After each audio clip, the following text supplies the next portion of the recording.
Aux funérailles de mon fils de 8 ans, mon oncle a dit, c'est Dieu qui met fin à une lignée maudite. Les proches étaient d'accord.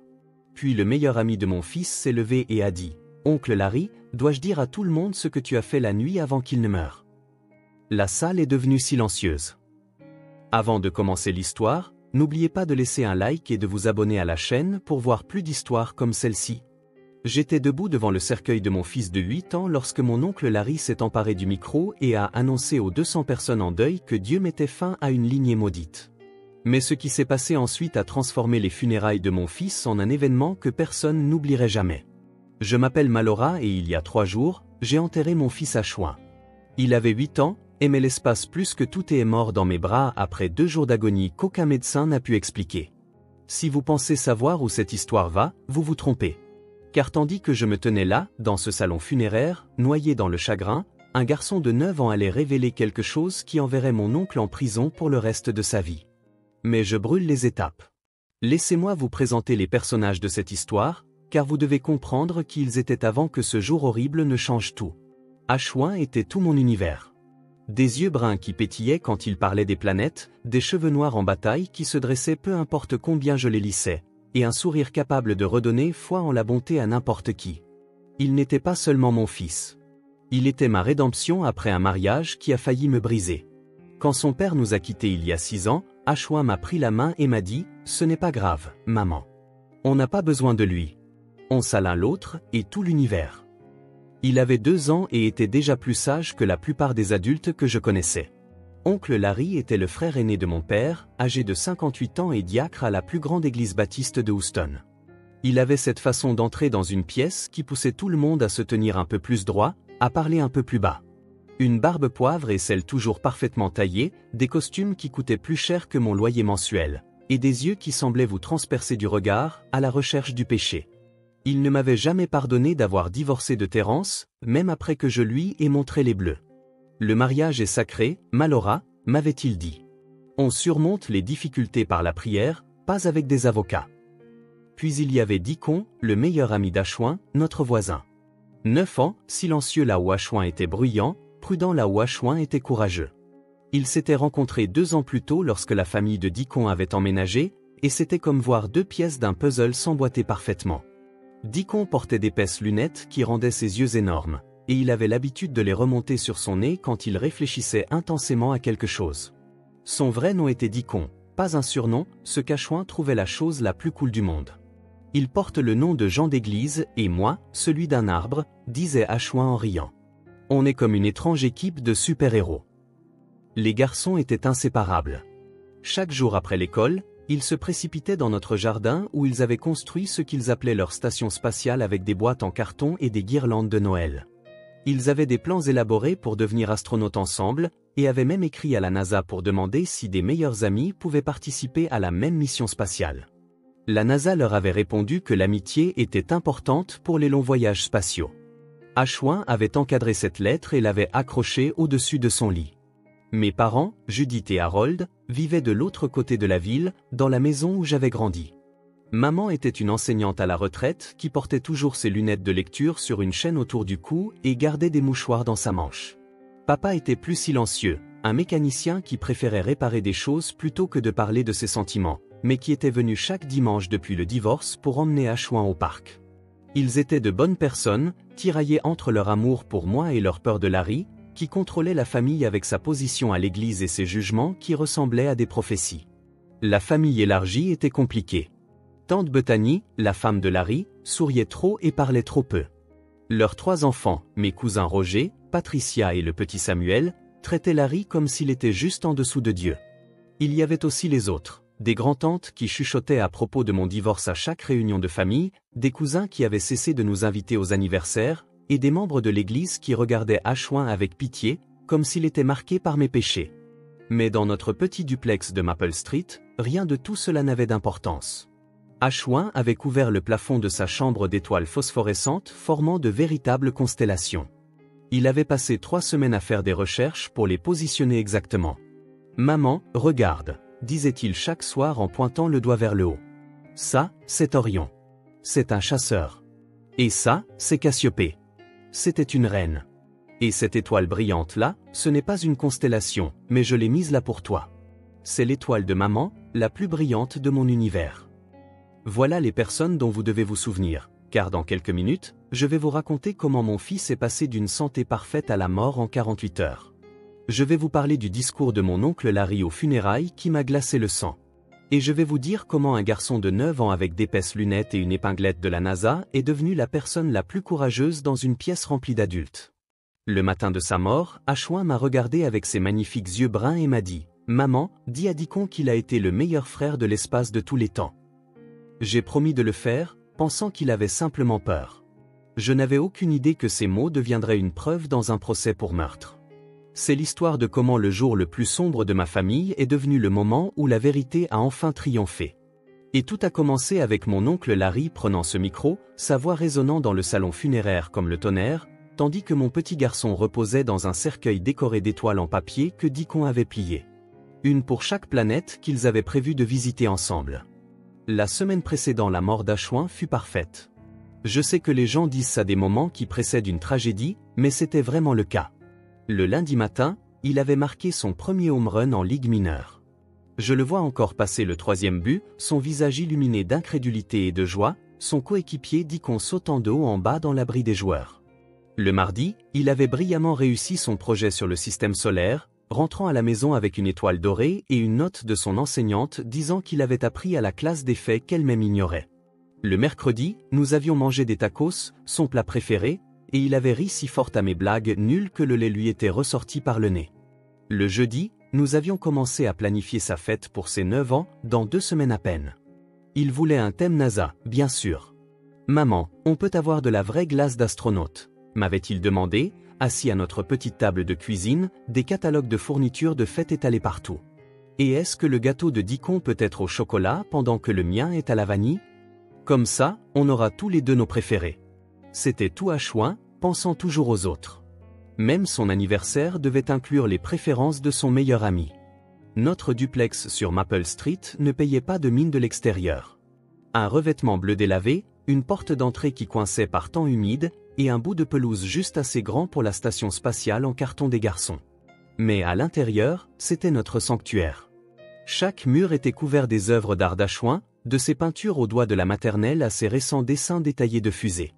Le réfrigérateur était couvert de ses contrôles, tous des A et des B, et de photos de nos aventures, nous deux au centre spatial de Houston, à la plage de Galveston, au parc à nourrir les canards. Je travaillais comme préparatrice en pharmacie à l'hôpital général de Houston. 4 services de 10 heures, ce qui signifiait des week-ends de 3 jours avec mon fils. La paie n'était pas extraordinaire, mais ma superviseure, Madame Chen, me laissait toujours ajuster mon emploi du temps pour les événements scolaires d'Ashwin. Elle aussi avait vécu un divorce et comprenait ce que signifiait être le seul parent à se présenter. Mes parents passaient tous les dimanches pour dîner. Maman apportait son fameux rôti et papa réparait tout ce qui était cassé cette semaine-là, tandis qu'Ashwin le suivait avec sa boîte à outils en jouets. Ils ne l'ont jamais dit à voix haute, mais je savais qu'ils essayaient de compenser le père qu'Ashwin n'avait pas. Papa lui a appris à lancer une balle de baseball, à changer un pneu et à serrer la main fermement, mais pas trop fort. Maman lui a appris les bonnes manières, l'a aidé avec ses devoirs et lui donnait des biscuits en plus quand elle pensait que je ne regardais pas. Les visites de l'oncle Larry étaient différentes. Il débarquait sans prévenir, généralement quand il savait que j'étais au travail et qu'Ashwin était à la maison avec la babysitter adolescente, Kayla. Il donnait $20 à Kayla pour qu'elle prenne une pause et passait 1 heure à sermonner Ashwin sur le péché et le salut. Je l'avais confronté à ce sujet une fois, et il avait répondu « Quelqu'un doit s'assurer que l'âme de ce garçon soit sauvée, puisque tu ne sembles manifestement pas t'en préoccuper. » Il a 8 ans, avais-je rétorqué. Il n'a pas besoin d'être terrifié par l'enfer. La crainte de Dieu est le commencement de la sagesse, Malora. Tu le saurais si tu venais encore à l'église. J'avais arrêté d'aller à l'église de Larry après le divorce. Trop de chuchotements, trop de regards, trop de gens me disant que j'aurais dû essayer plus fort ou prier davantage. À la place, Ashwin et moi avions trouvé une petite église communautaire où le pasteur, le révérend Williams, enseignait plus l'amour que le jugement. Ashwin adorait l'école du dimanche là-bas parce qu'on le laissait poser toutes ses questions, même les plus étranges comme de savoir si les extraterrestres avaient aussi besoin de Jésus. Le vendredi avant sa mort, Larry m'avait appelé au travail. « Je suis inquiet pour Ashwin », avait-il dit. « J'ai des visions. Quel genre de vision? Avais-je demandé, déjà épuisé par la direction que prenait cette conversation. Des visions sombres. Le garçon a besoin de prières. De vraies prières. Laisse-moi passer ce week-end. Nous avons des projets ce week-end, avais-je menti. D'ailleurs, Ashwin va très bien. Il est en bonne santé, heureux et aimé. L'amour sans discipline ne vaut rien, avait dit Larry. Ce garçon grandit sans une bonne orientation. Retiens bien mes paroles, Malora. Dieu ne laissera pas cela continuer éternellement. Je lui avais raccroché au nez, quelque chose que je n'avais jamais fait auparavant. Mes mains tremblaient en retournant compter les pilules. Madame Chen l'avait remarqué et m'avait demandé si tout allait bien. Des histoires de famille, avais-je répondu, et elle avait hoché la tête d'un air entendu. Ce vendredi soir-là, Ashwin et Dikon avaient fait une soirée pyjama chez nous. Ils avaient construit une cabane en couverture dans le salon et regardé un documentaire sur la Station spatiale internationale. Je leur avais fait du popcorn et les avais écoutés planifier leur avenir. Quand nous serons astronautes, avait dit Dikon en ajustant ses lunettes, nous découvrirons une nouvelle planète, et nous l'appellerons la planète meilleure amie. Personne ne pourra y aller s'il n'est pas gentil avec tout le monde, avait ajouté Ashwin. Même les extraterrestres, avait demandé Dikon. Surtout les extraterrestres, avait confirmé Ashwin. Maman, tu pourras venir nous voir quand tu voudras. On te construira une maison violette là-bas, parce que c'est ta couleur préférée. Le samedi matin, ils avaient joué dehors jusqu'au déjeuner. Puis la mère de Dikon les avait emmenés à la bibliothèque. Ashwin avait emprunté 6 livres sur l'espace et 1 sur les chiens, car il essayait de me convaincre qu'il nous fallait un chiot. Les astronautes ont probablement des chiens, maman, pour quand ils reviennent sur Terre et qu'ils ont besoin d'un ami qui se fiche qu'il soit parti. La soirée du samedi fut normale. L'heure du bain, l'heure de l'histoire, les prières. Ashwin priait toujours de la même manière, Dieu, merci pour maman, pour Dikon, pour mamie et papy, et pour l'espace. S'il te plaît, aide tout le monde à être heureux demain. Et si tu pouvais faire sourire un peu plus oncle Larry, ce serait bien aussi. Il a toujours l'air triste, même quand il est méchant. Amen. Le dimanche matin, je me suis réveillé et Ashwin vomissait. Le dimanche soir, il était à l'hôpital. Le mardi matin, il n'était plus là. Mais je brûle encore les étapes. Ce qui importe, c'est que vous compreniez que nous étions heureux. Nous étions normaux. Nous étions une famille de 2 qui avait trouvé comment être complète. Et puis, en moins de 48 heures, tout s'est arrêté. Le salon funéraire sentait le lys et la cire à bois. J'étais assise au premier rang, les mains si serrées que les jointures de mes doigts blanchissaient, fixant le cercueil incroyablement petit couvert de roses blanches. Ashwin aurait détesté les fleurs. Pourquoi les gens mettent-ils des choses mortes sur des gens morts, maman, aurait-il demandé. Ne devrait-il pas utiliser quelque chose de vivant, comme une plante qui continue de pousser? Mais je n'avais pas été capable de parler lorsque le directeur des pompes funèbres m'avait interrogé sur l'organisation. Maman s'était occupée de tout pendant que j'étais assise dans la chambre d'Ashwin, tenant sa lettre de la NASA. La cérémonie a commencé à 10 heures du matin. Le pasteur Williams de notre église devait la diriger, et il avait commencé magnifiquement, en expliquant comment la curiosité d'Ashwin pour l'univers reflétait la créativité infinie de Dieu. Il a partagé l'anecdote d'Ashwin demandant si Dieu avait besoin d'une combinaison spatiale pour visiter d'autres planètes, ce qui a même fait rire quelques personnes à travers leurs larmes. J'ai même réussi à esquisser un petit sourire, me souvenant du sérieux d'Ashwin lorsqu'il avait posé cette question. Ma mère a pris la parole ensuite. Elle s'est tenue au pupitre dans sa robe noire, celle qu'elle avait portée aux funérailles de la mère de mon père 5 ans auparavant, et a parlé de son petit-fils d'une voix ferme qui ne s'est brisée que 2 fois.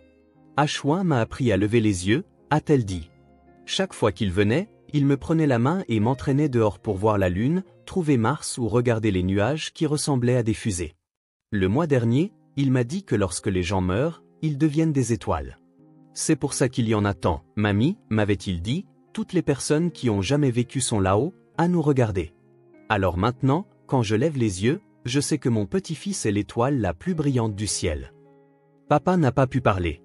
Il a essayé de se lever quand maman a terminé, mais ses jambes ne l'ont pas porté. Il a juste secoué la tête et s'est rassis, des larmes coulant sur son visage buriné. Je n'avais jamais vu mon père pleurer auparavant, pas une seule fois en 32 ans. Et le voir ainsi a brisé quelque chose en moi que je ne savais pas pouvoir se briser davantage. Le salon funéraire était plein à craquer. Toute la classe d'Ashwin était venue avec ses parents. Son enseignante, mademoiselle Rodriguez, sanglotait doucement au 3e rang. L'équipe de la Ligue mineure était assise ensemble dans leurs uniformes, le maillot d'Achouin accroché à une chaise vide entre eux. Deacon était assis avec ses parents juste derrière, portant le costume qu'il avait mis aux funérailles de son grand-père, l'épinglette de la NASA qu'Achouin lui avait donnée attachée à son revers. Il n'avait pas parlé depuis la mort d'Achouin, m'avait dit sa mère. Pas un mot. Des voisins remplissaient les rangs du milieu. Madame Patterson, qui se plaignait du bruit des garçons jusqu'à ce qu'Achouin lui apporte des biscuits que nous avions faits et lui demande des nouvelles de son chat. Monsieur Nguyen, qui avait appris à Achouin à compter jusqu'à 10 en vietnamien. Les Henderson avec leurs filles jumelles qui vouaient un culte à Achouin. Des collègues de mon travail, y compris Madame Chen, qui avait fermé la pharmacie pendant 2 heures pour que tout le monde puisse assister. Et puis il y avait la famille. Il remplissait le côté gauche de la pièce comme un nuage sombre. Tante Bethany au 2e rang avec ses enfants, tous vêtus d'un noir austère, leur visage composé dans ce que Larry appelait un deuil approprié. Des cousins qui ne m'avaient pas parlé depuis le divorce. Des grands-tantes chuchotant derrière leur programme. Et oncle Larry sur le siège du couloir, sa Bible dans une main, vérifiant son téléphone de l'autre. Tout a changé quand Larry s'est levé. Le pasteur Williams venait de demander si quelqu'un d'autre voulait partager des souvenirs lorsque Larry s'est avancé vers le pupitre d'un pas assuré, comme quelqu'un qui possédait la pièce. Il n'a pas demandé la permission. Il a simplement pris le micro des mains du pasteur Williams, qui s'est écarté, l'air confus. « Famille », a commencé Larry, sa voix profonde remplissant l'espace.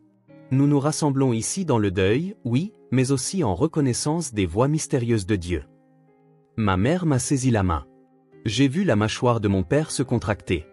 Le jeune Achouin était une âme innocente, a poursuivi Larry. Né dans des circonstances indépendantes de sa volonté, un foyer brisé, une famille fracturée, une mère qui a choisi ses propres désirs plutôt que le plan de Dieu pour le mariage. La salle est devenue inconfortable.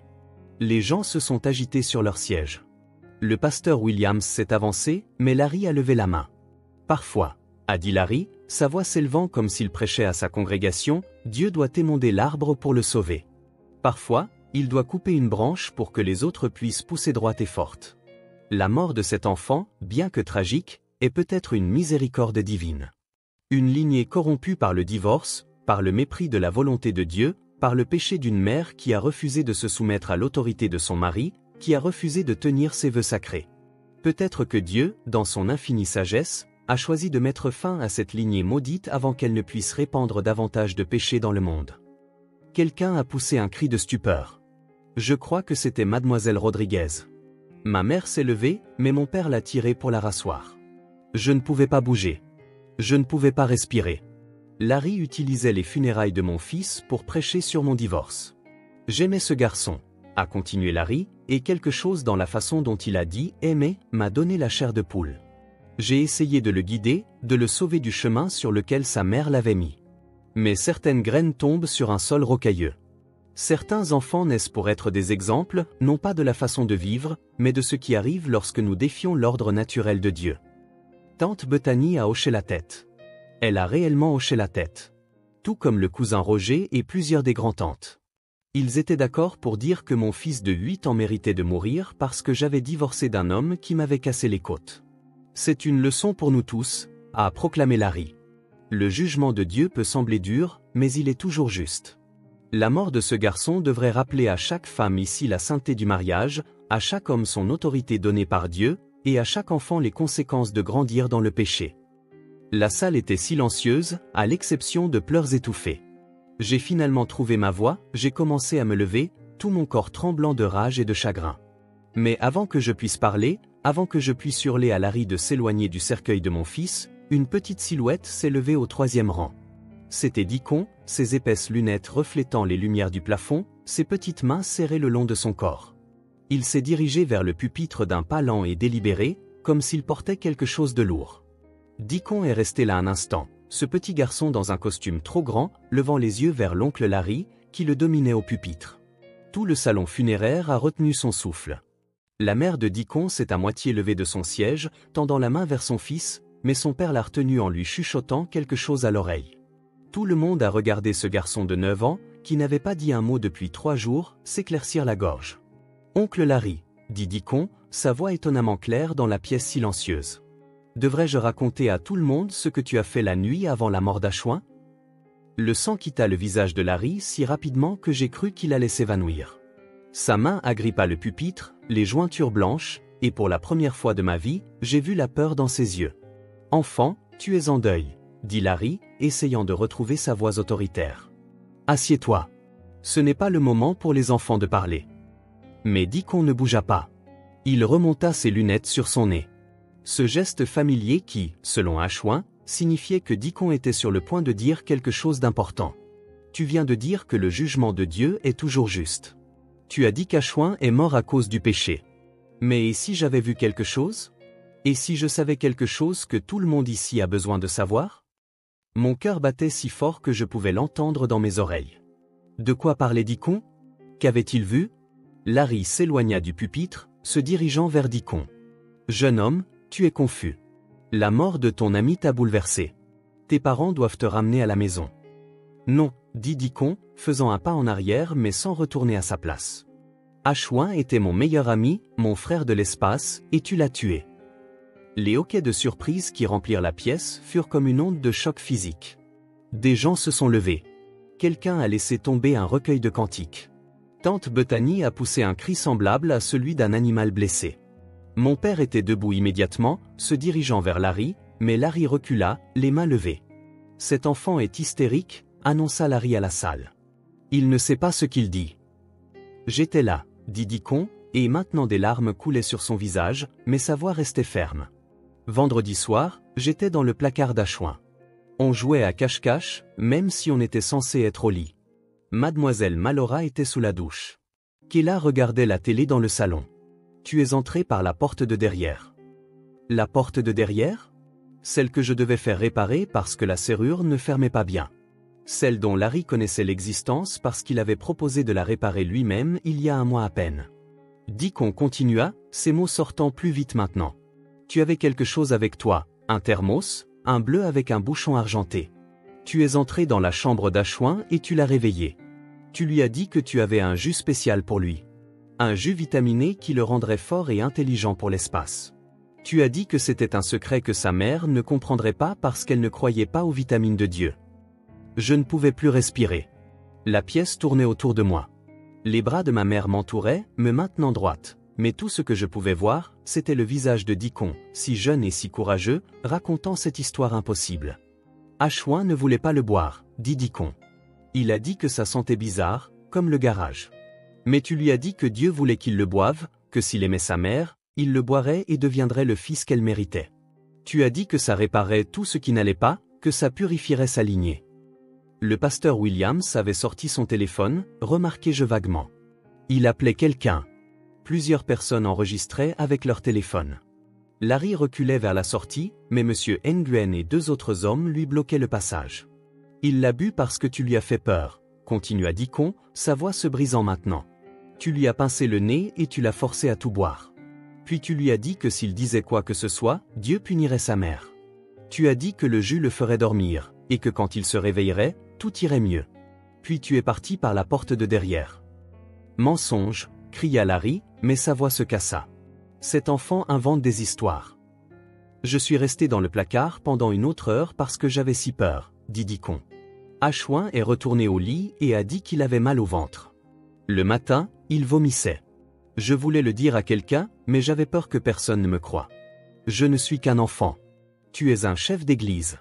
Mais ensuite, tu t'es levé là et tu as dit que Dieu l'avait tué. Et j'ai su que je devais dire la vérité. Ashwin aurait voulu que je dise la vérité. Mon père avait aussi sorti son téléphone et je pouvais l'entendre dire « Police et salon funéraire, une urgence ». Quelqu'un au fond était déjà au téléphone avec le 911. Le directeur des pompes funèbres est apparu avec deux agents de sécurité, se positionnant près des sorties. Deacon me regarda droit dans les yeux, ses yeux immenses derrière ses lunettes. « Je suis désolé, mademoiselle Malora. J'aurais dû sortir du placard. J'aurais dû l'arrêter. J'aurais dû le dire à quelqu'un tout de suite. Mais j'avais peur et je ne savais pas que le jus lui ferait du mal. Je pensais que c'était vraiment des vitamines. Je suis tellement désolé. » Je me suis détaché de ma mère et j'ai couru vers Deacon, tombant à genoux devant lui, le serrant dans mes bras. « Tu es un garçon si courageux, » lui dis-je dans les cheveux. « Tu viens de sauver d'autres enfants. Tu as fait ce qu'il fallait. Ashwin serait si fier de toi. Si fier. Par-dessus l'épaule de Deacon, j'ai vu Larry essayer de bousculer M. Nguyen. C'est de la folie. Vous croyez au fantasme d'un enfant traumatisé. J'étais à la maison ce soir-là avec ma famille. Non, tu n'y étais pas, dit une petite voix. C'était tante Bethany, maintenant debout, son visage pâle mais résolu. Tu as dit que tu avais une réunion à l'église. Tu es parti de 7h à minuit. Tu es rentré et tu as pris une douche immédiatement, et tu as mis tes vêtements dans la machine à laver. J'ai trouvé ça étrange, mais je ne te remets jamais en question. Que Dieu me pardonne, je ne te remets jamais en question. Les sirènes étaient audibles maintenant, se rapprochant. Larry fit une dernière tentative pour atteindre la porte, mais cette fois, ce fut son propre fils, Roger, qui l'arrêta. « Papa, qu'as-tu fait » demanda Roger, sa voix creuse. « Que as-tu fait à ce petit garçon » Larry regarda sauvagement la pièce, tous ces visages qu'il avait autrefois respectés, craints, suivis. « Je faisais l'œuvre de Dieu, dit-il, et ces 5 mots scellèrent son destin. Quelqu'un devait empêcher la corruption de se propager. La police arriva alors, 3 officiers entrant dans le salon funéraire avec une autorité tranquille. Deacon était toujours dans mes bras, tout son corps tremblant. Tandis qu'il lisait à Larry ses droits et l'emmenait menotté, passant devant le cercueil de son fils, devant les fleurs et les photos et tous les témoignages d'une vie écourtée, je l'ai entendu marmonner, ça devait avoir l'air naturel. Ça devait être la volonté de Dieu. Deacon se retira de mon étreinte et me regarda avec ses yeux sérieux. Mademoiselle Malora, il y a autre chose. Ashwin voulait que je vous dise quelque chose. Vendredi soir, après que l'oncle Larry soit parti, il m'a appelé à son lit. Il a dit que sa tête était bizarre et qu'il avait mal au ventre, mais il voulait que je sache que si quelque chose lui arrivait, vous étiez la meilleure maman de tout l'univers. Il a dit qu'il vous aimait plus que toutes les étoiles. J'ai serré ce courageux petit garçon dans mes bras et j'ai pleuré pour mon fils, pour la vérité qu'il avait révélée. Pour l'horreur de ce qui s'était passé dans notre maison pendant que j'étais sous la douche, inconsciente qu'à 6 mètres de là, mon beau-frère empoisonnait mon bébé avec de l'antigel versé d'un thermos, l'appelant la vitamine de Dieu, tandis que mon fils buvait la mort parce qu'il faisait confiance à un adulte qui parlait du ciel. Le salon funéraire a sombré dans le chaos dès que la police a emmené Larry. Les gens pleuraient, criaient, appelaient d'autres personnes sur leur téléphone. Tante Bethany s'était effondrée sur une chaise, ses enfants l'entourant avec des visages déconcertés. Mais au milieu de tout ce bruit et de cette confusion, l'inspectrice Maria Santos est arrivée et a pris le contrôle. C'était une petite femme aux yeux vifs et à la voix calme qui parvenait à percer le vacarme. « Tout le monde, veuillez rester assis », a-t-elle annoncé. « Ceci est maintenant une scène de crime. Nous aurons besoin des déclarations de plusieurs témoins. » Elle s'est approchée de moi en premier, là où j'étais encore à genoux avec Deacon. « Madame, je suis vraiment désolé pour votre perte. Est-ce le garçon qui a été témoin de l'incident ?» J'ai hoché la tête, incapable de parler. Les parents de Deacon nous avaient rejoints, sa mère en larmes, le visage de son père sombre. L'inspectrice Santos s'est accroupie au niveau de Deacon. « Tu as fait quelque chose de très courageux aujourd'hui » lui a-t-elle dit. « Peux-tu venir avec moi et me raconter tout ce que tu as vu ? Tes parents peuvent venir aussi. » Alors qu'ils emmenaient Deacon dans une pièce calme, l'inspectrice Santos s'est retournée vers moi. « Nous devrons exhumer le corps de votre fils immédiatement. Si ce que dit le garçon est vrai, il y aura des preuves. L'empoisonnement à l'antigel est très détectable. » L'hôpital, ai-je réussi à dire, ils ont dit qu'ils ne comprenaient pas ce qui n'allait pas. Ses reins ont lâché. Ils ont dit que c'était une sorte d'infection rapide. L'antigel s'attaque aux reins, dit-elle doucement. Sans savoir qu'il faut le chercher spécifiquement, on peut passer à côté, surtout si quelqu'un amène un enfant déjà dans un état critique, en prétendant qu'il est tombé malade soudainement. Mon esprit s'emballait, assemblant les pièces du puzzle. Larry a souscrit une police d'assurance vie, dis-je soudainement. Ma mère en a parlé il y a quelques mois. Elle trouvait ça étrange, mais Larry a dit que c'était pour aider avec les frais universitaires si quelque chose m'arrivait. L'expression de l'inspectrice Santos s'assombrit. Savez-vous pour quel montant ? Non, mais il a eu des problèmes d'argent. Bethany a mentionné une fois qu'ils étaient en retard sur leur hypothèque, mais que soudainement, ce n'était plus le cas. C'était il y a environ 6 mois. L'inspectrice a pris des notes. Nous allons enquêter sur tout ça. Au cours de l'heure suivante, la vérité s'est dévoilée comme une horrible tapisserie. Roger, le propre fils de Larry, s'est approché de la police les mains tremblantes et leur a dit que son père avait fait des recherches sur les méthodes d'empoisonnement sur son ordinateur. Il disait qu'il écrivait un roman policier pour le bulletin de l'église. dit Roger, la voix creuse. Je l'ai aidé à rechercher combien de temps mettaient différents poisons à agir. Que Dieu me pardonne, je l'ai aidé à planifier ça. Tante Bethany, une fois qu'elle a commencé à parler, n'a plus pu s'arrêter. Il parlait de Malora et d'Ashwin depuis des mois, disant qu'ils étaient une tache sur le nom de la famille. Il disait que Dieu lui parlait en rêve, lui disait que la lignée devait être purifiée. Je pensais que c'était juste des paroles, ces horribles discours moralisateurs que j'avais appris à ignorer après 30 ans de mariage. Puis vint la révélation la plus glaçante.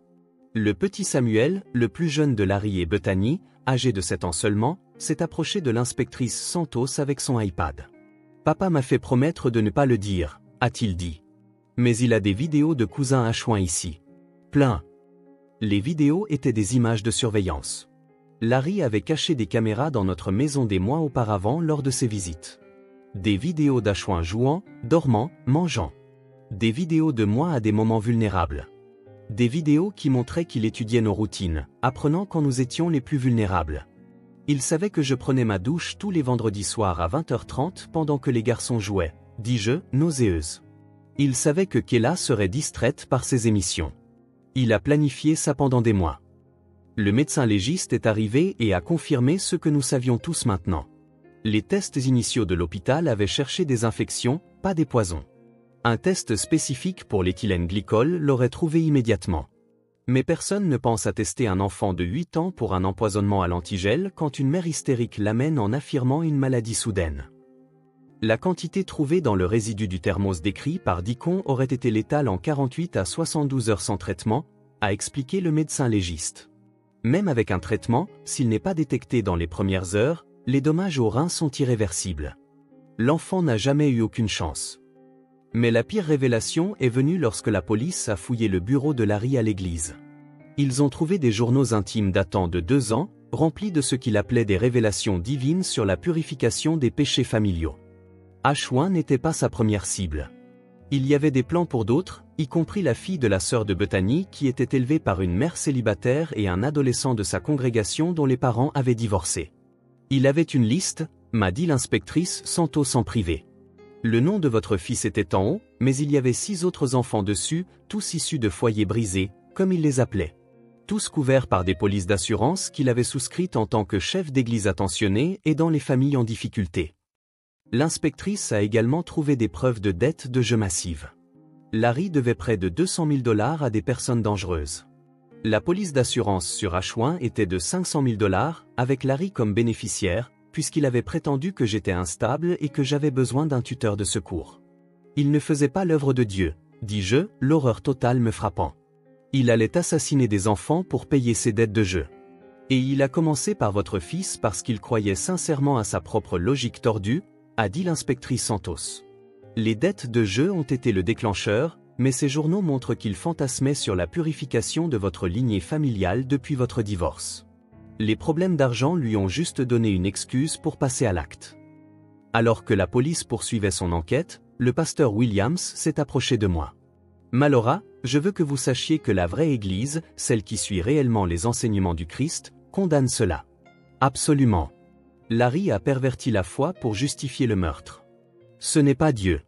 C'est le mal qui se cache derrière le nom de Dieu. À la fin de cette journée horrible, l'ampleur de la situation était claire. Larry avait assassiné mon fils pour de l'argent, en utilisant la religion comme couverture. Il avait passé des mois à planifier, des semaines à se préparer, et avait failli s'en tirer. Sans un courageux garçon de 9 ans caché dans un placard, jouant à cache-cache alors qu'il aurait dû être au lit, Larry aurait empoché son argent sanglant et serait passé à l'enfant suivant sur sa liste. Le procureur m'a dit plus tard que Larry faisait face à cette chef d'accusation de tentative de meurtre pour les autres enfants sur sa liste, un chef de meurtre au premier degré pour Ashwin, une fraude à l'assurance et des dizaines d'autres accusations liées au matériel de surveillance trouvé dans notre maison. Il ne reverrait jamais la liberté. Mais cela ne me rendait pas mon fils. Cela n'annulait pas le fait que pendant que j'étais sous la douche, à 6 mètres de là, mon fils était assassiné par un homme qui citait les Écritures tout en lui versant du poison dans la gorge. Cela ne changeait pas le fait qu'Ashwin était mort en croyant qu'il buvait des vitamines spéciales qui rendraient sa mère fière. Deacon m'a raconté plus tard la dernière chose qu'Ashwin lui avait dite cette nuit-là, après le départ de Larry. Deacon, je ne pense pas que c'était vraiment des vitamines. Mais si oncle Larry dit que ça aidera maman à être heureuse, alors j'espère que ça marchera. Je veux juste qu'elle soit heureuse. Mon bébé est mort en pensant qu'il m'aidait. Larry avait transformé l'amour de mon fils pour moi en arme, en l'outil de sa propre destruction. C'était ça, plus que toute autre chose, le mal absolu. Il avait rendu le cœur pur de mon fils complice de son propre meurtre. Le procès a duré 3 semaines. Les avocats de Larry ont tenté de plaider la maladie mentale, le délire religieux, n'importe quoi pour éviter la peine de mort. Mais les preuves étaient accablantes. Les vidéos de surveillance, les polices d'assurance, les entrées de journal, la liste des futures victimes, le plus accablant de tout, sa propre confession enregistrée sur le téléphone de Roger lorsqu'il avait rendu visite à son père en prison. Ils allaient tous en enfer de toute façon, avait dit Larry. Au moins de cette façon, leurs morts ont servi à quelque chose. Mes dettes auraient détruit mon ministère. L'œuvre de Dieu exigeait des sacrifices. Le jury a délibéré moins de 2 heures. Coupable sur tous les chefs d'accusation. Prison à vie sans possibilité de libération conditionnelle. Lorsqu'ils ont lu le verdict, Larry s'est levé et m'a pointé du doigt. Ce garçon est en enfer à cause de tes péchés, Malora. J'essayais de le sauver. Les gardes l'ont traîné dehors alors qu'il hurlait à la justice divine. Tante Bethany a divorcé de lui avant même le début du procès. Elle a témoigné contre lui, révélant des années de tromperie financière et d'abus psychologiques dont nous n'avions jamais eu connaissance. Elle a découvert qu'il avait également souscrit des polices d'assurance sur leurs propres enfants. Je vivais avec un monstre, m'a-t-elle dit après son témoignage, et j'étais trop effrayé et trop conditionné à la soumission pour le voir. L'Église a expulsé Larry à titre posthume de son poste de diacre et a créé le fonds commémoratif Ashwin pour les enfants ayant perdu des parents à cause de la violence. Ils ont recueilli $40 000 le premier mois. Le pasteur Williams s'est assuré que chaque centime aille à des camps spatiaux et des programmes scientifiques pour les enfants défavorisés. Votre fils voulait explorer les étoiles, m'a-t-il dit. Maintenant, sa mémoire aidera d'autres enfants à les atteindre. Mais le changement le plus extraordinaire est venu de Deacon. Le traumatisme de cette nuit, d'avoir gardé ce terrible secret même pour quelques jours, l'avait profondément marqué. Ses parents ont essayé la thérapie, les médicaments, tout. Mais il se repliait de plus en plus sur lui-même. Il a arrêté de manger, a de nouveau cessé de parler, a arrêté de remonter ses lunettes quand il réfléchissait. 6 mois après les funérailles, ses parents sont venus me voir avec une demande qui a choqué tout le monde. Il ne semble calme que lorsqu'il est chez vous, a dit sa mère. Quand il est dans la chambre d'Ashwin avec ses étoiles phosphorescentes. Nous savons que c'est beaucoup demandé, mais envisageriez-vous de le prendre chez vous, juste temporairement? Temporairement est devenu permanent. 2 ans plus tard, lorsque les parents de Deacon sont morts dans un accident de voiture, un conducteur ivre les ayant percutés le soir de leur anniversaire de mariage, je suis devenue sa tutrice légale. Ce n'était même pas une question. Ashwin aurait voulu que je m'occupe de son frère de l'espace. Nous avons quitté le duplex de Maple Street. Trop de fantômes, trop de souvenirs de cette nuit-là. Nous avons trouvé une petite maison près de la NASA avec un jardin assez grand pour un vrai télescope. J'ai gardé la chambre d'Ashwin exactement comme elle était, ses autocollants de constellations brillant toujours chaque nuit. Mais j'ai aussi créé pour Deacon son propre espace, peint en bleu profond avec de vrais écussons de mission de la NASA sur les murs. Deacon a 14 ans maintenant. Il porte des lentilles de contact au lieu de lunettes, mesure 12 cm de plus que moi et vient d'être accepté dans le programme aérospatial pour lycéens de la NASA. Il lutte toujours avec ce dont il a été témoin. Il fait toujours des cauchemars où il essaie de sortir du placard mais ne peut pas bouger. Mais il apprend à vivre avec le traumatisme plutôt qu'à être consumé par lui. Chaque année, le jour de l'anniversaire d'Ashwin, nous n'organisons pas de cérémonie commémorative. À la place, nous avons ce que Deacon appelle « jour de lancement ». Nous allons au centre spatial et parrainons un enfant qui n'aurait pas les moyens de participer à un camp spatial. Nous avons envoyé 12 enfants jusqu'à présent, tous issus de familles monoparentales, tous avec des rêves plus grands que leurs circonstances. L'une d'entre eux, une fille nommée Marcus, qui me rappelait tellement Ashwin avec ses questions incessantes, vient d'obtenir une bourse complète pour le MIT. Le mois dernier, Deacon a prononcé son discours de major de promotion à la fin de son collège. Il a parlé de courage, de dire la vérité même quand sa voix tremble, de la façon dont parfois la plus petite personne dans la pièce doit être la plus courageuse. Il a terminé par ces mots. Mon meilleur ami Ashwin m'a appris que nous sommes tous faits de poussière d'étoiles, littéralement créés à partir d'éléments forgés dans des étoiles mourantes. Il disait que cela signifiait que nous étions tous connectés, tous partis de quelque chose de plus grand. Il est mort parce que quelqu'un a utilisé Dieu comme excuse pour le mal. Mais il continue de vivre parce que quelqu'un d'autre a utilisé la vérité comme une arme contre ce mal. Soyez la personne qui prend la parole. Soyez la personne qui se lève, même si vous avez 9 ans et que vous êtes terrifié. Surtout à ce moment-là. L'ovation a duré 5 minutes. Oncle Larry écrit toujours des lettres de prison, affirmant qu'il a trouvé le vrai chemin du salut. Nous ne les lisons pas. Elles vont directement au bureau du procureur comme preuve de ses délires continus. Bethany et ses enfants ont reconstruit leur vie. Roger est devenu conseiller pour les survivants d'abus, utilisant les tactiques de manipulation de son père pour aider les autres à reconnaître les signes avant-coureurs. Et moi, je suis retourné à l'école, je suis devenue pharmacienne légiste, spécialisée dans les cas d'empoisonnement. J'ai aidé à résoudre 16 meurtres au cours des 3 dernières années, la plupart étant des enfants empoisonnés par des personnes de confiance. Chaque fois que je témoigne, je porte l'épinglette de la NASA qu'Achouin m'a offerte pour mon anniversaire. Celle qui dit « meilleure maman du monde » avec une petite fusée. Certains soirs, quand je borde Dicon, même s'il est trop grand pour ça, il me demande si je pense qu'Achouin c'est qu'il a sauvé les autres enfants sur la liste de Larry. Je lui dis ce que je crois de tout mon cœur. Achouin voit tout de là-haut, parmi ses étoiles, et il est fier de son frère de l'espace, qui a été assez courageux pour dire la vérité quand c'était le plus important. La vérité, c'est que le mal ne ressemble pas toujours à un monstre. Parfois, il porte le costume d'un diacre d'église et cite les Écritures tout en planifiant un meurtre. Parfois, il souscrit des polices d'assurance et parle de la volonté de Dieu tout en calculant le profit tiré de la mort d'un enfant. Mais voici ce que j'ai appris de tout cela. Le mal compte sur le silence. Il compte sur la peur. Il compte sur le fait que les gens soient trop choqués, trop effrayés, trop petits pour parler. Il ne compte jamais sur un garçon de 9 ans avec d'épaisses lunettes et une épinglette de la NASA, caché dans un placard pendant une partie de cache-cache, trouvant le courage de se lever aux funérailles de son meilleur ami et de dire les mots qui changent tout. Devrais-je raconter à tout le monde ce que tu as fait? Dicon a sauvé la vie de 6 enfants ce jour-là. Mais plus que ça, il a prouvé que la vérité, dite par la plus petite voix, peut faire tomber le plus grand des géants. Il a prouvé que le courage, ce n'est pas de ne pas avoir peur. C'est de prendre la parole même quand tout son corps tremble de peur. Mon fils Achouin voulait explorer l'espace, découvrir de nouveaux mondes, être le premier enfant à se lier d'amitié avec des extraterrestres.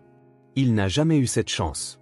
Mais sa mort a démasqué un monstre, sauvé des vies innocentes et nous a tous appris que parfois, le plus grand acte d'amour est simplement de dire la vérité, peu importe ce qu'il en coûte. Chaque nuit, quand je regarde les étoiles, je vois mon fils. Et chaque matin, quand je vois Dicon se préparer pour son avenir à la NASA, je vois le rêve de mon fils continuer à vivre. Larry a essayé de mettre fin à une lignée. Au lieu de cela, il a créé un héritage de justice, de vérité et de courage qui nous survivra à tous. Si vous avez trouvé cette histoire touchante, merci de liker cette vidéo et de la partager. Quelqu'un dans votre vie a peut-être besoin d'entendre que sa voix compte, que dire la vérité peut sauver des vies. Commentez ci-dessous si vous avez déjà dû trouver le courage dans un moment impossible. Et s'il vous plaît, abonnez-vous à notre chaîne pour plus d'histoires de gens ordinaires confrontés à des circonstances extraordinaires. Souvenez-vous, on n'est jamais trop petit pour faire une différence. Parfois, les plus petites voix portent les plus grandes vérités.